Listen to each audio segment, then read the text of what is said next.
बिस्मिल्लाहिर्रहमानिर्रहीम। अस्सलाम वालेकुम। तो नाज़रीन इकरामी, आज हम एक ऐसे अपने भाई के घर में मौजूद हैं जो कि नौजवान है, 8 साल से चारपाई पे बैठे हैं।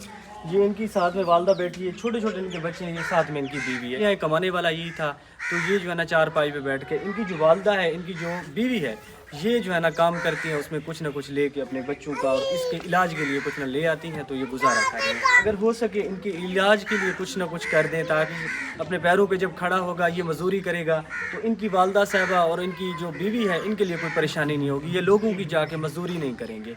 तो इस तरह की जो फैमिलीज़ होती हैं, इनका पैगाम आप लोगों तक हर वक्त शेयर करता रहता हूँ। जो भी लोग अल्लाह ताला की रज़ा समझ के इस तरह के हमारे भाई बहनों, माओं, बेवा माओं की मदद करते हैं, ये आपके लिए बहुत दुआएं करते हैं। तो आइए इनसे पूछते हैं कि अपने मुंह से खुद बताएंगे कि इनके हालात कैसे हैं, ये हमारे भाई कैसे अपनी ज़िंदगी गुजार रहे हैं ये चारपाई पे बैठे बैठे। तो कितना अरसा हुआ है आप चारपाई पे बैठे हैं? 7-8 साल से हैं। तो कितने बच्चे हैं आपके? 3 बेटियां। 3 बेटियां हैं? जी कमाने वाला कोई नहीं है? और नहीं भाई कोई। ये आपकी वालदा ही कुछ ना कुछ करती है, ये आपकी बीवी? जी मेरी मालदा और मेरी वाइफ करते हैं। अच्छा, जी तो इधर हमसाए आपके जो घर मतलब आसपास जो बंदे बैठे हैं, कोई नहीं करता तावन शावन? नहीं भाई।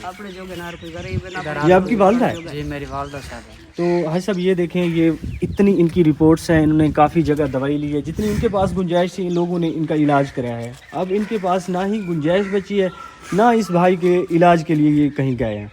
तो ये अम्मा बहुत परेशान है, इनकी नौजवान बीवी है वो परेशान है, क्योंकि कमाने वाला है कोई नहीं, ना इनको कोई मदद करता है, ना ही कोई इनका इलाज कराता है। आप सबसे रिक्वेस्ट है, जितने भी मेरे भाई बहन इस अपील को सुन रहे हैं, आप सबसे गुजारिश है इस भाई की मदद ज़रूर करें, आपके लिए बहुत दुआएं करेंगे। अम्मा क्या हाल है, खैरियत है? ठीक, शुक्र है अल्हम्दुलिल्लाह। तो तेरे पुत्र को कितना अरसा थी के बैठे हैं? मेरा पुत्र 6-7 साल थी गए राती ले, असा इलाज कर कर के थक गए। अल्लाह दी मदद है, जा अपना बस गुजारा कीती रखते हैं। तेरी आप लोग इस उम्र में मजदूरी वगैरह करके इनका इलाज करती हैं? जी आपने मजदूरी की, तेरी मेरी मजदूरी कर के खवा के पिला के रुखी सिन्नी सुखी गुजारा करके अल्लाह दी मदद हो। मेरा पुत्र ठीक थी वजह कोई नाल आसरा देने वाला होवे था, आसरा मेरे अल्लाह दा होंदे तो जेड़ा नाल हेल्प करवे सी, अल्लाह मैं उन्हें को मदद दे सी, अल्लाह दे दे सी, मेरे बच्चे को सुख देवा देवे, अल्लाह सुख देवे को।